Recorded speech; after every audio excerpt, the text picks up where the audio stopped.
ನಮಸ್ಕಾರ ಕರ್ನಾಟಕದ ಜನತೆ, welcome back to our YouTube channel ಮಾಹಿತಿ ಧ್ವನಿ. ಇನ್ನ 3 ತಿಂಗಳಿಂದ 6,000 ರೂಪಾಯಿ ಹಣ ರಿಲೀಸ್ ಆಗಿಲ್ಲ ಅಂತ ಮಹಿಳೆಯರು ಸರ್ಕಾರಕ್ಕೆ ಕಂಪ್ಲೇಂಟ್ ಮಾಡ್ತಿದ್ರು. ಸೊ ಇದೇ ಹಿನ್ನೆಲೆಯಲ್ಲಿ ಹಬ್ಬದ ಪ್ರಯುಕ್ತ ಬರೋಬ್ಬರಿ 2 ಕಂತಿನ ಹಣನ ಇದೇ ತಿಂಗಳು ಅಕ್ಟೋಬರ್ ತಿಂಗಳಲ್ಲಿ ರಿಲೀಸ್ ಮಾಡ್ತಾ ಇದ್ದಾರೆ. ಹಾಗಿದ್ರೆ ಬನ್ನಿ, ಯಾವತ್ತಿಂದ ಹಣ ರಿಲೀಸ್ ಆಗ್ತಿದೆ ಮತ್ತೆ ಯಾವ ಜಿಲ್ಲೆಗೆ ರಿಲೀಸ್ ಆಗ್ತಾ ಇದೆ ಅಂತ ಈ ವಿಡಿಯೋದಲ್ಲಿ ಡೀಟೇಲ್ ಆಗಿ ತಿಳಿಸ್ಕೊಡ್ತೀನಿ. ಸೊ ವಿಡಿಯೋನ ಸ್ಟಾರ್ಟ್ ಮಾಡೋಕ್ಕಿಂತ ಮುಂಚೆ ನೀವೇನಾದ್ರೂ ನಮ್ಮ ಚಾನಲ್ಗೆ ಸಬ್ಸ್ಕ್ರೈಬ್ ಮಾಡ್ಕೊಂಡಿಲ್ಲ ಅಂದ್ರೆ ದಯವಿಟ್ಟು ಚಾನಲ್ಗೆ ಸಬ್ಸ್ಕ್ರೈಬ್ ಮಾಡ್ಕೊಂಡು ವಿಡಿಯೋನ ಆದಷ್ಟು ಎಲ್ಲರಿಗೂ ಶೇರ್ ಮಾಡಿ, ಕನ್ನಡದವ್ರಿಗೆ ಸಪೋರ್ಟ್ ಮಾಡಿ ಅಂತ ಹೇಳ್ತಾ ವಿಡಿಯೋಗೆ ಲೈಕ್ ಕೊಟ್ಟಿಲ್ಲ ಅಂದ್ರೆ ದಯವಿಟ್ಟು ವಿಡಿಯೋಗೆ ಲೈಕ್ ಕೊಟ್ಬಿಟ್ಟು ವಿಡಿಯೋನ ನೋಡಿ. ಸೊ ಹೌದು, ಏನು ಗೃಹಲಕ್ಷ್ಮಿ ಯೋಜನೆಯ ಸುಮಾರು 11ನೇ ಕಂತಿನ ಹಣವರೆಗೂ ಇಲ್ಲಿವರೆಗೂ ಮಹಿಳೆಯರು ರಿಸೀವ್ ಮಾಡ್ಕೊಂಡಿದ್ದಾರೆ.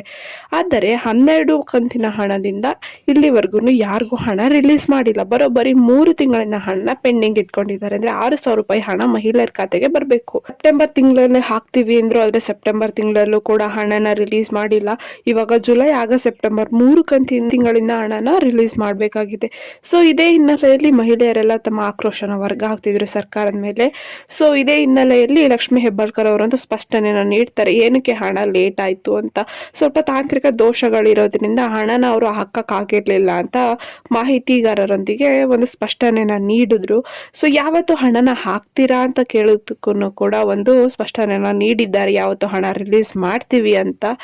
ಯಾವತ್ತು ಹಣ ರಿಲೀಸ್ ಆಗ್ತಾ ಇದೆ ಮತ್ತೆ ಯಾವ ಜಿಲ್ಲೆಗೆ ಹಣ ಮೊದಲನೇ ಹಂತದಲ್ಲಿ ಬರ್ತಾ ಇದೆ ಅಂತ ತಿಳ್ಕೊಬೇಕಂದ್ರೆ ವಿಡಿಯೋನ ಕಂಪ್ಲೀಟ್ ಆಗಿ ನೋಡಿ, ಅಲ್ಲಿ ಸ್ಕಿಪ್ ಮಾಡ್ದಾರೇನೆ. ಸೊ ಹೌದು, ಇದೇ ತಿಂಗಳು ಅಕ್ಟೋಬರ್ ಇಂದ ಹಣನ ರಿಲೀಸ್ ಮಾಡ್ತೀವಿ ಅಂದ್ರು. ಅಕ್ಟೋಬರ್ 7ರಿಂದ ಹಣನ ರಿಲೀಸ್ ಮಾಡ್ತೀವಿ ಅಂತ ಹೇಳಿದ್ದಾರೆ. ಅಕ್ಟೋಬರ್ 7ರಿಂದ 9ರ ಒಳಗೆ ಹಣನ ಎಲ್ಲರ ಖಾತೆಗೂ ಹಾಕ್ತೀವಿ ಅಂತ ಹೇಳಿದ್ದಾರೆ. ಸೊ ಇದು ಮೊದಲು 12ನೇ ಕಂತಿನ ಹಣನ ರಿಲೀಸ್ ಮಾಡಿ ಆಮೇಲೆ ಒಂದಷ್ಟು ದಿನಗಳ ಅಂತರದಲ್ಲಿ 13ನೇ ಕಂತಿನ ಹಣನ ರಿಲೀಸ್ ಮಾಡ್ತಾರೆ. ಅಂದ್ರೆ ಅಕ್ಟೋಬರ್ ತಿಂಗಳಲ್ಲಿ ಒಟ್ಟು 2 ಕಂತಿನ 4,000 ರೂಪಾಯಿ ಹಣನ ಹಬ್ಬದ ಪ್ರಯುಕ್ತ ರಿಲೀಸ್ ಮಾಡ್ತಾ ಇದ್ದಾರೆ. ಸೊ ನೀವು ಕೂಡ ಹಣನ ರಿಸೀವ್ ಮಾಡ್ಕೊಂತೀರಾ. ನೀವೇನಾದ್ರೂ ಸರ್ಕಾರ ಹೇಳಿರೋ ಅಷ್ಟು ರೂಲ್ಸ್ ಅನ್ನ ಫಾಲೋ ಮಾಡಿದ್ರೆ, ಈ KYC ಅಪ್ಡೇಷನ್ ಆಗಿರ್ಲಿ, NPCA ಅಪ್ಡೇಷನ್ ಆಗಿರ್ಲಿ, ಅಥವಾ ನಿಮ್ಮ ಬ್ಯಾಂಕ್ ಖಾತೆ ಆಕ್ಟಿವ್ ಇದೆಯೋ ಇಲ್ವೋ ಅಂತ ನೋಡ್ಕೊಂಡು ಏನಾದ್ರೂ ಒಂದ್ ವೇಳೆ ಆಕ್ಟಿವ್ ಇತ್ತು ಅಂದ್ರೆ ನಿಮ್ಗೆ 12ನೇ ಕಂತಿನ ಹಣ ಬಂದ್ಬಿಟ್ಟು ನಿಮ್ಮ ಖಾತೆಗೆ ಜಮಾ ಆಗುತ್ತೆ. ಸೊ ಈಗ ಆಲ್ರೆಡಿ ಅವ್ರು ಹೇಳಿರೋ ಪ್ರಕಾರ ಲಕ್ಷ್ಮಿ ಹೆಬ್ಬಾಳ್ಕರ್ ಅವರು ಆಲ್ರೆಡಿ ಹಣನ ಬ್ಯಾಂಕಿಗೆ ರಿಲೀಸ್ ಮಾಡಿದ್ದಾರೆ. ಇನ್ನೇನು ಬ್ಯಾಂಕಿಂದ ನಿಮ್ಗೆ DBT ಆಗೋದೊಂದಷ್ಟೇ ಬಾಕಿ.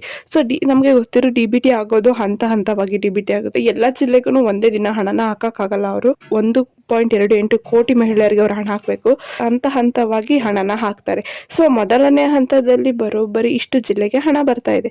ಸೊ ಚಿಕ್ಕಮಗಳೂರು, ಕೋಲಾರ, ಉಡುಪಿ, ಬೆಂಗಳೂರು ಗ್ರಾಮಾಂತರ, ಬೆಂಗಳೂರು ನಗರ, ಹಾಸನ್ನು, ಹಾವೇರಿ, ಗದಗ, ಗುಲ್ಬರ್ಗ, ರಾಯಚೂರು, ಮಂಡ್ಯ, ಮೈಸೂರು. ಸೊ ಇಷ್ಟು ಜಿಲ್ಲೆಗೆ ಮೊದಲನೇ ಹಂತದಲ್ಲಿ ಹಣನ ಅಕ್ಟೋಬರ್ 7ನೇ ತಾರೀಕು ರಿಸೀವ್ ಮಾಡ್ಕೊಂತೀರಾ. ಸೊ ಈ ಮಾಹಿತಿ ನಿಮ್ಗೆ ಇಷ್ಟ ಆಯ್ತು ಅನ್ಕೊಂತೀನಿ. ಇಷ್ಟ ದಯವಿಟ್ಟು ಚಾನಲ್ಗೆ ಸಬ್ಸ್ಕ್ರೈಬ್ ಮಾಡ್ಕೊಂಡು ವಿಡಿಯೋನ ಆದಷ್ಟು ಶೇರ್ ಮಾಡಿ. ಏನೇ ವಿಷಯ ಬೇಕಂದ್ರೆ ಕಮೆಂಟ್ ಮಾಡಿ. ಧನ್ಯವಾದಗಳು.